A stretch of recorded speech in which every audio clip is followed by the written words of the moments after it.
இன்றைய தேதிக்கு Elon Musk என்பவருக்கு அறிமுகமே தேவையில்லை. உலகின் நம்பர் 1 பணக்காரர், சிலிக்கான் வேலியின் மிகப்பெரிய ஜெயண்ட், டெக் உலகின் தவிர்க்க முடியாத ஜாம்பவான், டெஸ்லா, ஸ்பேஸ் எக்ஸ், ட்விட்டர் உள்ளிட்ட நிறுவனங்களின் உரிமையாளர். இப்படிப்பட்ட ஒருவருக்கு அறிமுகம் கொடுப்பதைக் காட்டிலும் அபத்தம் வேறு எதுவும் இருக்க முடியாது. மிகப்பெரிய தொழிலதிபர்கள் பெரும்பாலும் தானுண்டு தனது வேலையுண்டு என்றுதான் இருப்பார்கள். அதிகாரத்தில் உள்ளவர்களை அவர்கள் எப்போதும் பகைத்து கொள்ள மாட்டார்கள். ஆனால் எலான் மஸ்க் அப்படி அல்ல. கேலி கிண்டல் என ஜாலியான நபராகவே அவர் அறியப்படுகிறார். அவர் பகைத்து கொண்ட நபர்களின் பட்டியலும் பெரிது. சில மாதங்களுக்கு முன்பு வரை ட்ரம்புடன் கரம் கோர்த்து கொண்டு முஸ்தபா முஸ்தபா என பாடிக்கொண்டு தெரிந்த அவர் தற்போது ட்ரம்பை எதிர்த்து தனி கட்சியே தொடங்கிவிட்டார். மறுபுறம் ட்விட்டருக்கு சென்றால் அங்கு அவர் செய்யும் அட்டகாசங்கள் கொஞ்ச நஞ்சமல்ல. அவரது ட்விட்டர் போஸ்டுகளுக்கென்று தனி ஃபேன் ஃபாலோயிங்கே இருக்கிறது. இப்படி விளையாட்டுத்தனமாக உள்ள ஒரு நபர் உலகின் நம்பர் 1 பணக்காரரானது எப்படி? லட்சக்கணக்கான இளைஞர்கள் அவரை கனவு நாயகனாக கொண்டாடுவது ஏன்? டெஸ்லா மற்றும் ஸ்பேஸ் எக்ஸ் நிறுவனங்கள் சாதித்தது எப்படி? டெக் வரலாற்றில் எலான் மஸ்கின் இடம் என்ன என்பன உள்ளிட்ட கேள்விகளுக்கான பதிலை அறிவதன் மூலம் எலான் மஸ்க் என்ற ஆளுமையை முழுமையாக புரிந்து கொள்ள முடியும். 1971ஆம் ஆண்டு தென்னாப்பிரிக்காவில் பிறந்தார் எலான் மஸ்க். அவருக்கு சிறு வயது முதலே விண்வெளி மீதும் கணினிகள் மீதும் மிகுந்த ஆர்வம். பள்ளியிலும் கணினி குறித்த பாடத்தில் அவர்தான் முதல் மதிப்பெண். விண்வெளி மீது எலானுக்கு எவ்வளவு ஆர்வம் இருந்ததோ அதே அளவு ஆர்வம் அமெரிக்கா மீதும் இருந்தது. ஆகவே பள்ளி படிப்பு முடிந்தவுடன் அமெரிக்கா சென்று கல்லூரி படிப்பை தொடர விரும்பினார். எலான் மஸ்கின் அறிவிற்கும் அவர் பெற்ற மதிப்பெண்களுக்கும் தென்னாப்பிரிக்காவில் உள்ள முதன்மையான பல்கலைக்கழகங்களிலேயே மிக எளிதாக இடம் கிடைத்திருக்கும். ஆனால் தனது அடுத்த கட்ட பயணத்திற்கும் தொழில் வாய்ப்புகளுக்கும் அமெரிக்காதான் சரியான நாடாக இருக்கும் என திடமாக நம்பினார் மஸ்க். எனவே கனடாவில் உள்ள குயின்ஸ் பல்கலைக்கழகத்திலும் பின்னர் அமெரிக்காவில் உள்ள பென்சில்வேனியா பல்கலைக்கழகத்திலும் அவர் சேர்ந்து படித்தார். ஒரு நேரத்தில் ஒரு பாடத்தை படித்து பட்டம் பெறுவதே பலருக்கு குதிரை கொம்பான விஷயம். இந்த நிலையில் எலான் மஸ்க் ஒரே நேரத்தில் பொறியியல், பொருளாதாரம் என 2 பாடங்களை எடுத்து படிக்கத் தொடங்கினார். ஒரு தேர்ந்த தொழிலதிபருக்கான மூளை அப்படித்தான் செயல்படும். அறிவியல் துறையில் சாதனைகள் படைக்க பொறியியல் படிப்பு, அதன் மூலம் லாபம் சம்பாதிக்க பொருளாதார படிப்பு. ஒரு வழியாக கல்லூரி படிப்பு முடிவடைந்தது. அடுத்ததாக வேலைக்கு செல்வதா அல்லது ஏதேனும் தொழில் தொடங்குவதா என எலான் யோசித்தார். இணையம்தான் 21ஆம் நூற்றாண்டை ஆளப்போகிறது. இணையம் சார்ந்த தொழில்கள்தான் சர்வ நிச்சயமாக எதிர்காலத்தில் கோலோச்சப் போகின்றன. இதில் எந்த சந்தேகமும் இல்லை. ஆகவே இணையம் சார்ந்த தொழில் ஒன்றை தொடங்க முடிவெடுத்தார் எலான். அந்த சமயத்தில் எல்லோ பேஜஸ் அவரது கண்ணில் பட்டது. எல்லோ பேஜஸில் அனைத்து நிறுவனங்களின் தகவல்கள் இருந்தாலும் அவை வெறும் காகித அளவில் மட்டுமே இருந்தன. இதனை அப்படியே டிஜிட்டல் முறைக்கு மாற்றினால் எப்படி இருக்கும் என்று யோசித்தார் எலான் மஸ்க். விளைவு 1995ஆம் ஆண்டு ஜிப்2 என்ற நிறுவனம் தொடங்கப்பட்டது. அமெரிக்காவில் உள்ள அனைத்து நிறுவனங்கள் குறித்த தகவல்களையும் ஒரே இணையதளத்தில் கிடைக்கச் செய்வதே அந்த நிறுவனத்தின் இலக்கு.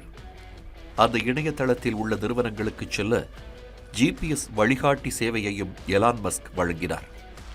அதுவரை அத்தகைய சேவையை யாரும் வழங்கியதில்லை. எலான் மஸ்க் 30 ஆண்டுகளுக்கு முன்பு ஆரம்பித்த அந்த ஜிப்2 நிறுவனம்தான் இன்று ஜஸ்ட் டயல், கூகுள் மேப் போன்றவற்றிற்கெல்லாம் முன்னோடி. அசுர வேகத்தில் அந்நிறுவனத்தின் புகழ் பரவத் தொடங்கியது. அதனை வாங்க பல்வேறு நிறுவனங்கள் போட்டி போட்டன. ஆனால் தனது நிறுவனத்தை விற்பனை செய்ய எலான் மஸ்கிற்கு துளியும் விருப்பமில்லை. ஆனால் முதலீட்டாளர்களின் வற்புறுத்தலால் ஜிப்2 நிறுவனம் விற்பனை செய்யப்பட்டது. அதன் மூலம் எலான் மஸ்கிற்கு சுமார் 200 கோடி ரூபாய் லாபம் கிடைத்தது. இந்த பணத்தை வைத்துக்கொண்டு தனது அடுத்த கட்ட பயணம் குறித்து சிந்திக்க தொடங்கினார் மஸ்க். வங்கிச் சேவைகளை வாடிக்கையாளர்கள் இணையத்தின் உதவியுடன் விரைவாக பெற வழிவகை செய்ய ஒரு நிறுவனத்தை தொடங்க முடிவெடுத்தார். நிறுவனத்தின் பெயர் X.com. இன்றுள்ள கூகுள் பே, போன்பே போன்றவற்றிற்கு எலான் மஸ்க் தொடங்கிய இந்த எக்ஸ்டாம்காம் நிறுவனம்தான் முன்னோடி. அதன் முக்கியத்துவம் காரணமாக பல முதலீட்டாளர்கள் கோடிக்கணக்கான பணத்தை அந்த நிறுவனத்தில் கொட்டினர். நிறுவனம் நன்றாகத்தான் சென்று கொண்டிருந்தது. ஆனால் அதன் முதலீட்டாளர்கள் எலான் மஸ்கை படிப்படியாக ஓரம் கட்டிவிட்டு நிறுவனத்தை தங்கள் கட்டுப்பாட்டில் கொண்டு வந்தனர். மேலும் பேபால் போன்ற நிறுவனத்துடன் அதனை ஒன்றிணைத்து வேறு நிறுவனத்திடம் விற்பனையும் செய்துவிட்டனர். இவ்வாறாக முதல் நிறுவனத்தைப் போலவே இரண்டாவது நிறுவனமும் கையை விட்டு போனது. இருந்தபோதும் இந்த விற்பனை மூலம் எலான் மஸ்கிற்கு $22 மில்லியன் லாபம் கிடைத்தது. இன்றைய தேதியுடன் ஒப்பிட்டு கூற வேண்டுமென்றால் சுமார் 2000 கோடி ரூபாய் எலான் மஸ்கிற்கு கைக்கு வந்து சேர்ந்தது. என்னதான் அடுத்தடுத்து நிறுவனங்கள் கைவிட்டு போனாலும் எலான் மஸ்க் என்ற பெயர் அமெரிக்கா முழுவதும் பிரபலமாகியிருந்தது. அவரது தொழில்நுட்ப அறிவு மீது யாருக்கும் எந்த சந்தேகமும் இல்லை. சிலிக்கான் வேலியின் தவிர்க்க முடியாத தொழில் அதிபராகவும் தொழில்நுட்ப மேதாவியாகவும் எலான் உருவெடுத்திருந்தார். அடுத்த கட்டமாக எலான் மஸ்க் என்ன செய்யப் போகிறார் என்ற கேள்வி அப்போது எழுந்தது. மூன்றாவதாக ஒரு இணைய நிறுவனத்தை அவர் தொடங்குவார் என சிலர் தெரிவித்தனர். மற்றொரு தரப்பினரோ அவர் தற்போதைக்கு நிறுவனம் எதுவும் தொடங்க மாட்டார், கையில் உள்ள பணத்தை வைத்து உல்லாச வாழ்க்கை வாழ்வதில் கவனம் செலுத்துவார் என்று கூறினார்கள். But Elon Musk had other ideas. தொடக்கத்திலேயே கூறியது போல எலான் மஸ்கிற்கு இணையத்திற்கு இணையாக மற்றொரு துறையிலும் மிகப்பெரிய ஆர்வம் இருந்தது, மிகப்பெரிய கனவு இருந்தது. அந்த துறை சார்ந்த கனவுகளுக்கு உயிர் கொடுக்க முடிவெடுத்தார் எலான் மஸ்க். அமெரிக்காவின் லாஸ் ஏஞ்சல்ஸ் நகரில் மார்ஸ் சொசைட்டி என்ற அமைப்பு செயல்பட்டு வந்தது. செவ்வாய் கிரகம் தொடர்பான பல்வேறு ஆய்வுகளை அந்த அமைப்பு மேற்கொண்டது. அதில் இணைந்து கொண்ட எலான் மஸ்க் விண்வெளி ஆய்வு மேற்கொள்பவர்களுடனான நட்பை வளர்த்து கொண்டார். செவ்வாய் கிரக ஆய்வு தொடர்பாக எலான் மஸ்கிற்கு பல்வேறு யோசனைகள் உதயமாகின. செவ்வாய் கிரகத்திற்கு நாம் ஏன் ஒரு எலியை அனுப்பி ஆய்வு செய்யக்கூடாது? செவ்வாய் கிரகத்தில் செடி வளர்த்தால் எப்படி இருக்கும்? செவ்வாய் கிரகத்திற்கு மனிதர்களை அழைத்துச் சென்றால் இன்னும் அட்டகாசமாக இருக்குமே என பலவாறு யோசித்தபடி இருந்தார் எலான். சந்திரனுக்கு செல்வதற்கே தாவு தீர்ந்து விடுகிறது, இதில் செவ்வாய் கிரகத்திற்கு செல்லப் போகிறாராம் என பலரும் எலான் மஸ்கை கிண்டல் செய்தார்கள். இருந்தாலும் விண்வெளித்துறையில் சாதனை படைப்பது என்ற தனது முடிவில் உறுதியாக இருந்தார் எலான் மஸ்க். ஒரு நாள் அவர் விஞ்ஞானிகளை அழைத்தார். $2 கோடி தருகிறேன், இதனை வைத்துக்கொண்டு செவ்வாய் கிரகத்தில் செடி வளர்ப்பதற்கான வேலைகளை பாருங்கள், இனியும் பணம் தேவைப்பட்டால் தயங்காமல் கேளுங்கள் என்றார். செவ்வாய் கிரகத்தில் செடி வளர்ப்பதெல்லாம் இருக்கட்டும், முதலில் அங்கு செல்ல ராக்கெட் வேண்டுமே, அதற்கு என்ன செய்வது என விஞ்ஞானிகள் பதிலுக்கு கேள்வி எழுப்பினர். அதனை நான் பார்த்துக் கொள்கிறேன் என சுருக்கமாக பதிலளித்தார் எலான். 2001ஆம் ஆண்டு அக்டோபர் மாதம் அமெரிக்காவின் இரட்டை கோபுரம் மீது அல்-கைதா தாக்குதல் நடத்தி 1 மாதம் கடந்திருந்தது. ஒட்டுமொத்த அமெரிக்காவும் பரபரப்பாக இருந்தது. வான் போக்குவரத்திற்கு பல்வேறு கட்டுப்பாடுகள் விதிக்கப்பட்டிருந்தது. அந்த சமயத்தில் தனது நண்பர்களை அழைத்து கொண்டு ரஷ்யாவுக்கு பயணித்தார் மஸ்க்.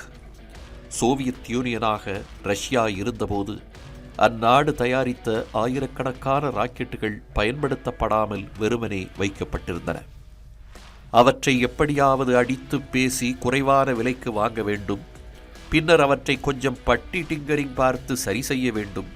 கடைசியாக அவற்றை செவ்வாய் கிரகத்திற்கு அனுப்ப வேண்டும். இதுதான் எலான் மஸ்கின் பிளான். ஆனால் ரஷ்ய விஞ்ஞானிகள் கொடா கண்டர்கள். எத்தனை முயன்றும் அவர்களிடமிருந்து ஒரு ராக்கெட்டை கூட வாங்க முடியவில்லை. இது போதாதென்று இன்று வா நாளை வா என எலான் மஸ்கை அவர்கள் அலைய வைத்தபடி இருந்தனர். வெறுப்படைந்த எலான் மஸ்க் அமெரிக்கா திரும்பினார். வரும் வழியில் அடுத்தவனிடம் ராக்கெட் கேட்டு ஏன் கெஞ்சிக் கொண்டிருக்க வேண்டும், அதனை நாமே தயாரித்தால் என்ன என நண்பர்களிடம் அவர் கேள்வி எழுப்பினார். அத்துடன் எத்தகைய ராக்கெட்டுகளை தயாரிக்க வேண்டும், அவற்றை தயாரிக்க என்ன பொருட்செலவு ஆகும் என்பதையும் விமானத்தில் பயணித்தபடியே பட்டியலிட்டு முடித்தார். செவ்வாய் கிரகத்திற்கு மனிதரை அனுப்புவதுதான் எனது வாழ்நாள் நோக்கம். ஆனால் அதற்கு தேவையான ராக்கெட்டையும் விண்கலத்தையும் முதலில் தயாரிக்கப் போகிறேன். அந்த ராக்கெட்டுகள் வணிக பயன்பாட்டிற்காக விற்பனையும் செய்யப்படும், அதுவும் மிக குறைந்த விலையில், மிக குறைந்த நேரத்தில் என தெரிவித்தார் எலான் மஸ்க். அதே கையோடு அதற்கான நிறுவனமும் தொடங்கப்பட்டது. அதன் பெயர் ஸ்பேஸ் எக்ஸ். ஃபால்கன் 1 என பெயரிடப்பட்ட ராக்கெட்டை தயாரிக்கும் பணியில் ஸ்பேஸ் எக்ஸ் நிறுவனம் ஈடுபட்டது. ராக்கெட்டிற்கு தேவையான அனைத்து கருவிகளையும் சொந்தமாகவே தயாரிக்கும் முயற்சியில் எலான் மஸ்க் இறங்கினார். 2002ஆம் ஆண்டு தொடங்கப்பட்ட ஸ்பேஸ் எக்ஸ் நிறுவனம் 6 ஆண்டுகள் போராடி 2008ஆம் ஆண்டுதான் தனது முதல் ராக்கெட்டை வெற்றிகரமாக சோதனை செய்ய முடிந்தது. அதன் பிறகு ஃபால்கன் 5, ஃபால்கன் 9 என அடுத்தடுத்த ராக்கெட்டுகளை எலான் மஸ்க் தயாரித்தார். ஸ்பேஸ் எக்ஸ் நிறுவனத்தின் ராக்கெட்டுகள் விலை குறைந்தவை என்பதால் அவற்றை கொண்டு தங்களது செயற்கைக்கோள்களை விண்ணில் செலுத்த பல்வேறு நாடுகள் ஆர்வம் காட்டி வருகின்றன. ராக்கெட் மட்டும் இருந்தால் போதுமா? விண்வெளிக்கு செல்ல விண்கலம் வேண்டுமே. ஆகவே அதனையும் தயாரிக்க முடிவெடுத்தார் எலான் மஸ்க். அவ்வாறு அவர் தயாரித்த விண்கலம்தான் டிராகன். விண்வெளிக்கு ஆட்களையும் பொருட்களையும் அனுப்ப பல்வேறு நாடுகளின் பிரதான தேர்வான இந்த டிராகன் விண்கலமே இருந்து வருகிறது. அண்மையில் சர்வதேச விண்வெளி ஆய்வு மையத்தில் இருந்து சுனிதா வில்லியம்ஸை இந்த டிராகன் விண்கலம்தான் பாதுகாப்பாக பூமிக்கு அழைத்து வந்தது. மேலும் இந்தியாவைச் சேர்ந்த சுபான்ஷு சுக்லா உள்ளிட்ட 4 பேரை சர்வதேச விண்வெளி ஆராய்ச்சி மையத்திற்கு அழைத்து வந்ததும் இதே டிராகன் விண்கலம்தான். விண்வெளி பயணம் போலவே சாலை பயணம் குறித்தும் எலான் மஸ்கிற்கு பல கனவுகள் இருந்து வந்தன. அதில் மிக முக்கியமானது மின்சார கார்கள். இந்த இடத்தில் ஒரு கேள்வி. மின்சார கார் உற்பத்தியில் உலகையே கலக்கிக் கொண்டிருக்கும் டெஸ்லா நிறுவனத்தின் நிறுவனர் யார்? எலான் மஸ்க் என நீங்கள் கூறுவீர்கள் என்றால் மன்னிக்கவும், அந்த விடை தவறு. உண்மையில் நடைபெறாத ஒரு விஷயத்தை நடைபெற்றதாக சில நேரங்களில் நாம் நினைத்துக் கொண்டிருப்போம். அறிவியலில் இதற்கு மண்டேலா விளைவு என்று பெயர். டெஸ்லா நிறுவனத்தை எலான் மஸ்க் தொடங்கினார் என பலர் நினைத்துக் கொண்டிருப்பது மண்டேலா விளைவுக்கான சிறந்த உதாரணம். உண்மையில் மின்சார கார்களை தயாரிக்கும் கனவோடு எபர்ஹார்ட் சார்பென்னிங் என்ற இருவர் 2003ஆம் ஆண்டு தொடங்கிய நிறுவனம்தான் டெஸ்லா.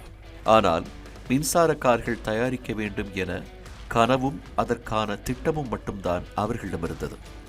கனவை நனவாக்குவதற்கான பணம் அவர்களிடமில்லை. இந்த சூழலில் எலான் மஸ்கை சந்திக்கும் வாய்ப்பு அவர்களுக்கு கிடைத்தது. அவர்களின் திட்டத்தால் கவரப்பட்ட எலான் உடனடியாக $65 லட்சம் வழங்கினார். அவரைத் தொடர்ந்து வேறு சில முதலீட்டாளர்களும் டெஸ்லா நிறுவனத்தில் பணத்தை போடத் தொடங்கினர்.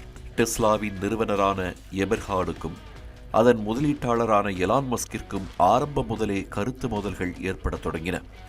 ஒரு கட்டத்தில் அதிருப்தி அடைந்த எலான் மஸ்க் எபர்ஹார்டை டெஸ்லாவின் CEO பதவியில் இருந்து நீக்க வேண்டும் என முடிவெடுத்தார். அதற்கு மற்ற முதலீட்டாளர்களும் துணை நின்றார்கள். அதன் பயனாக எபர்ஹார்ட் பதவி இறக்கம் செய்யப்பட்டார். இதனால் மன உளைச்சல் அடைந்த அவர் ஒரு கட்டத்தில் டெஸ்லா மோட்டார்ஸ் நிறுவனத்திலிருந்தே முழுமையாக விலகினார். அத்துடன் நீதிமன்றத்தில் வழக்கு ஒன்றையும் தொடர்ந்தார். அதில் டெஸ்லாவின் உருவாக்கத்தில் தனக்கு உள்ள பங்கை மறைத்துவிட்டு அந்த நிறுவனத்தை தானே கட்டி எழுப்பியது போன்ற பிம்பத்தை எலான் மஸ்க் உருவாக்கி வருவதாக குற்றஞ்சாட்டியிருந்தார். வழக்கை விசாரித்த நீதிமன்றம் டெஸ்லா நிறுவனத்தின் கோ-ஃபவுண்டர் என்ற உரிமையை எபர்ஹார்டுக்கு பெற்றுத் தந்தது. மறுபுறம் டெஸ்லா நிறுவனத்தின் அதிக பங்குகளை கைப்பற்றிய எலான் மஸ்க் அந்நிறுவனத்தின் தலைமை பொறுப்புக்கு உயர்ந்தார்.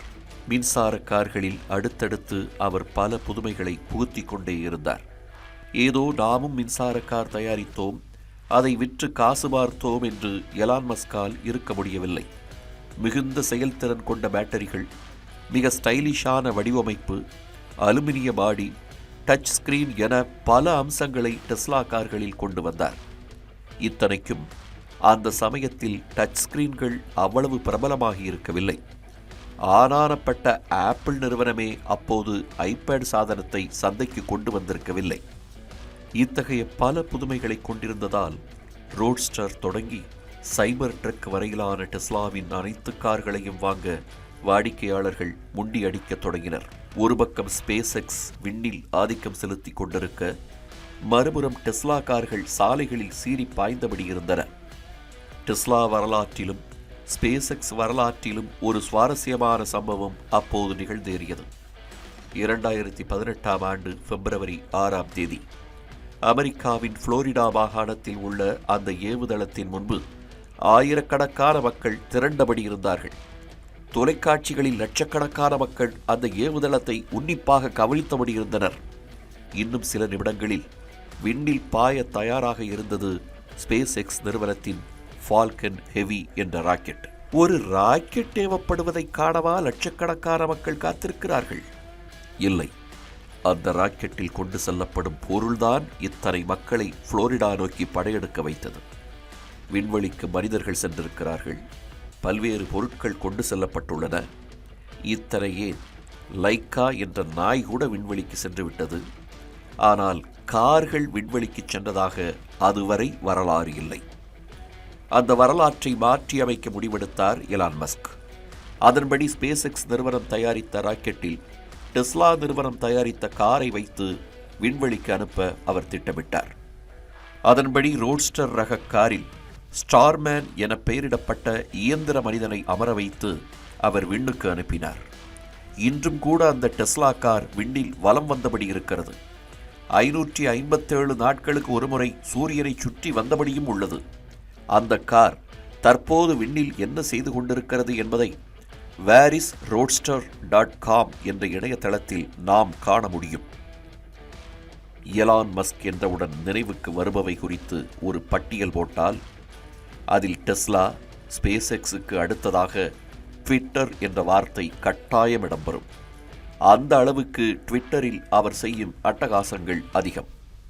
எலான் மஸ்கின் ட்விட்டர் பேஜை எடுத்து பார்த்தால் இது உண்மையிலேயே உலகின் நம்பர் 1 பணக்காரரின் ட்விட்டர் கணக்கா அல்லது ஏதாவது துடுக்குத்தனமான கல்லூரி மாணவனின் கணக்கா என ஒரு திகைப்பு ஏற்படும். அந்த அளவுக்கு அனைவரிடமும் சண்டை போட்டுக்கொண்டு பிறரை கேலி செய்து கொண்டு மீம்ஸ் போட்டுக்கொண்டு இருப்பார் எலான்.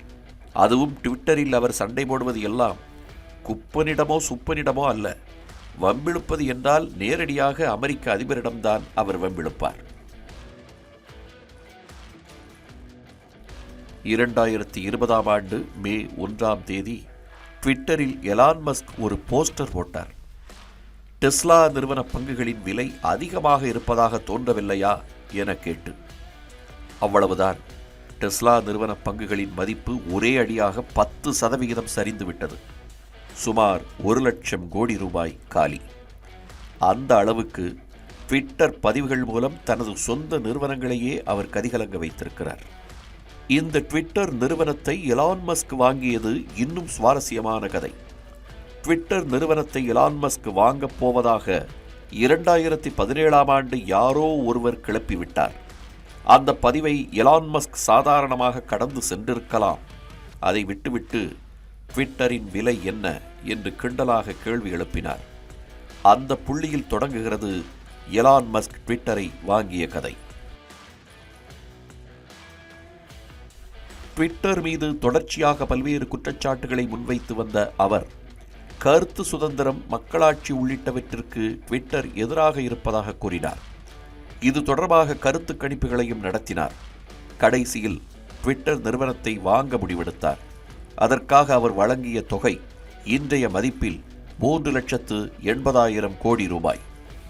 இந்த தொகை பலரையும் வாய் விளக்கச் செய்தது. ஆனால் ஒரு முதலீட்டாளர் ஒரு சாதாரண சமூக வலைதளத்திற்காக இத்தனை லட்சம் கோடிகளை செலவிட மாட்டார். தனது பல்வேறு எதிர்கால திட்டங்களை கருத்தில் கொண்டே எலான் மஸ்க் ட்விட்டரை வாங்கியிருப்பதாக கூறப்படுகிறது.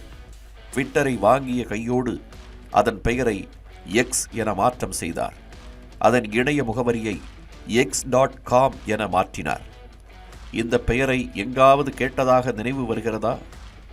எலான் மஸ்க் தொடங்கிய 2வது நிறுவனத்தின் பெயர்தான் x.com. அந்த பெயர் ஏதோ ஆபாச இணையதளத்தின் பெயர் போல் இருப்பதாக அப்போது விமர்சனங்கள் எழுந்தன. இருந்தபோதும் அந்த பெயர் மீதான காதலால் அதனையே ட்விட்டருக்கும் சூட்டினார். 2023ஆம் ஆண்டு எக்ஸ் கார்ப் என்ற நிறுவனத்தை தொடங்கிய எலான் மஸ்க் அதன் கீழ் ட்விட்டரையும் XAI என்ற நிறுவனத்தையும் அதில் இணைத்தார். வரும் ஆண்டுகளில் ட்விட்டரில் இணைய வங்கி சேவையும் அமேசான், பிளிப்கார்ட் போன்று பொருட்களை ஆர்டர் செய்வதற்கான வசதியும் சேர்க்கப்படலாம் என கூறப்படுகிறது. ஏற்கனவே குரோக் என்ற செயற்கை நுண்ணறிவு சேவை ட்விட்டரில் சேர்க்கப்பட்டுள்ளது என்பதையும் நாம் கவனிக்க வேண்டும். எதிர்காலத்தை முன்கூட்டியே கணிக்கக்கூடியவர் என பெயரெடுத்த எலான் மஸ்க் செயற்கை நுண்ணறிவுத் துறையை மட்டும் விட்டு வைப்பாரா என்ன? கடந்த சில ஆண்டுகளில் செயற்கை நுண்ணறிவுத் துறையில் பெரும் புரட்சியை ஏற்படுத்தி வருகிறது ChatGPT. இதனை தயாரித்த நிறுவனத்தின் பெயர் ஓபன் AI. இந்த ஓபன் AI நிறுவனத்தை தொடங்கியவர்களில் முதன்மையானவர் யாரென்றால் அதுவும் சாட்சாத் எலான் மஸ்கே தான். 2015ஆம் ஆண்டு சிலிக்கான் வேலியின் சில ஜாம்பவான்களை இணைத்துக் கொண்டு ஓபன் AI நிறுவனத்தை எலான் மஸ்க் தொடங்கினார். இது லாப நோக்கமற்ற ஒரு நிறுவனமாக இருக்க வேண்டும் என்பதுதான் எலான் மஸ்கின் கனவு. ஆனால் மற்ற முதலீட்டாளர்கள் அதற்கு ஒத்துழைக்காததால் ஓபன் AI நிறுவனத்திலிருந்து எலான் மஸ்க் விலகினார். எலான் மஸ்க் நடத்தி வரும் மற்றொரு முக்கிய நிறுவனம் தி போரிங். சாலைகளில் எப்போது பார்த்தாலும் போக்குவரத்து நெரிசலாக இருக்கிறது. எனவே பூமிக்கு அடியில் பாதை போட்டு மக்களை அசுர வேகத்தில் பயணிக்க வழி செய்ய வேண்டும். இந்த நோக்கத்தை பிரதானமாக கொண்டுதான் போரிங் நிறுவனம் செயல்பட்டு வருகிறது. அதேபோல அதிவேக இணையச் சேவையை வழங்க ஸ்டார்லிங் என்ற நிறுவனத்தையும் எலான் மஸ்க் தொடங்கி நடத்தி வருகிறார். செயற்கைக்கோள்கள் மூலம் இந்த நிறுவனம் வழங்கும் இணையச் சேவை தற்போதுள்ள இணைய சேவையை விட பல மடங்கு வேகமாக இருக்கும். இந்தியாவிலும் ஸ்டார்லிங் நிறுவனத்தின் கிளையை தொடங்குவதற்கான பணிகளில் எலான் ஈடுபட்டு வருகிறார். கூடிய விரைவில் ஸ்டார்லிங் நிறுவனம் இந்திய சந்தையில் கால் பதிக்கும் என எதிர்பார்க்கப்படுகிறது. மனித மூளையில் சிப்களை பொருத்தி கணினியுடன் இணைப்பது குறித்தும் எலான் மஸ்க் ஆய்வு செய்து வருகிறார். அதற்காக நியூராலிங்க் என்ற நிறுவனத்தை அவர் தொடங்கியுள்ளார். பக்கவாதம் போன்றவற்றால் பாதிக்கப்பட்டவர்கள் இந்த நிறுவனத்தின் ஆய்வுகளால் பலன் பெறுவார்கள் என கூறப்படுகிறது. இப்படி எலான் மஸ்கின் நிறுவனங்களின் பட்டியல் நீள்கிறது. இதில் பாதி நிறுவனங்களின் இலக்குகள் நம்மை மலைக்கச் செய்பவை.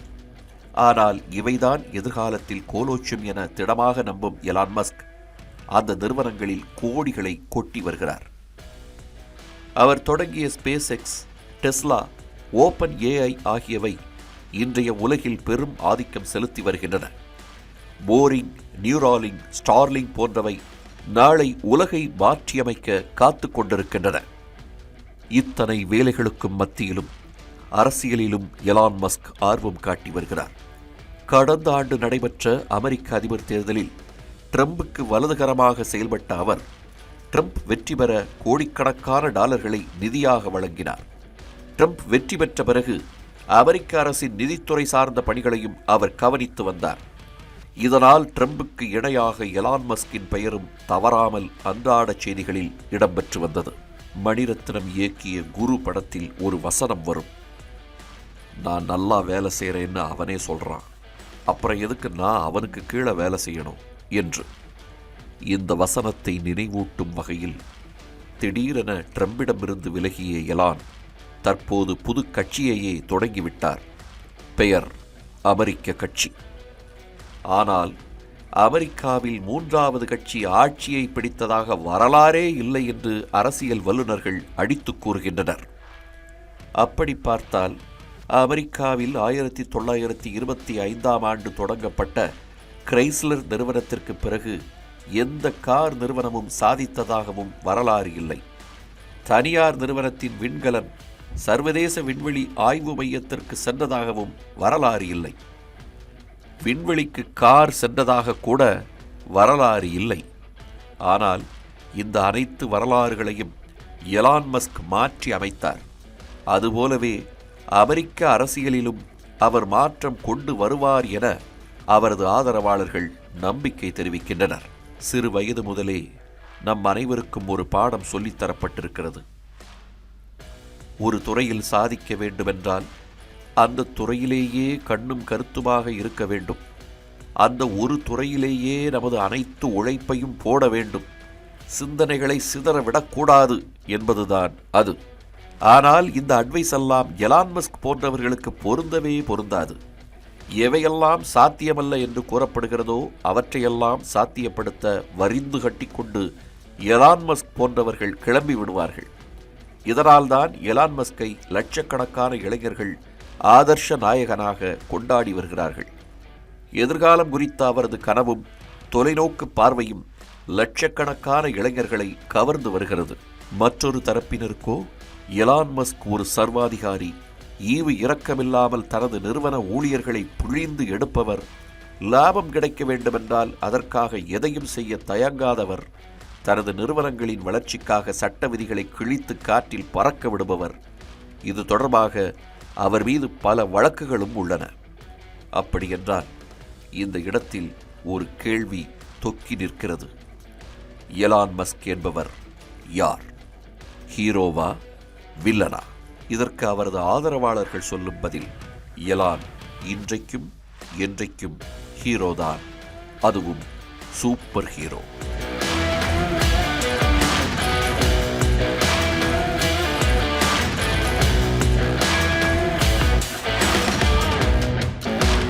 சென்னையோட next biggest real estate booming லொகேஷனான சென்னை பெங்களூர் ஹைவேல ஒரு பிளாட் வாங்கணும்னு பிளான் பண்றீங்களா? பூந்தமல்லியில 6,000 per square feet, ஸ்ரீபெரும்புத்தூர்ல 4,000 per square feet market price இருக்கும்போது, நம்ம ஜி ஸ்கொயர்ல மட்டும்தான் half the price of Sriperumbudur and 1/3 the price of பூந்தமல்லியிலேயே உங்களுக்கு வில்லா பிளாட்ஸ் கிடைக்கும். Yes, launching G Square Etana Attandalam near Savitha Medical College. Early bird price of villa plots வெறும் 1,790 per square feet, அதுவும் for first 15 bookings only. For bookings call 8939750009.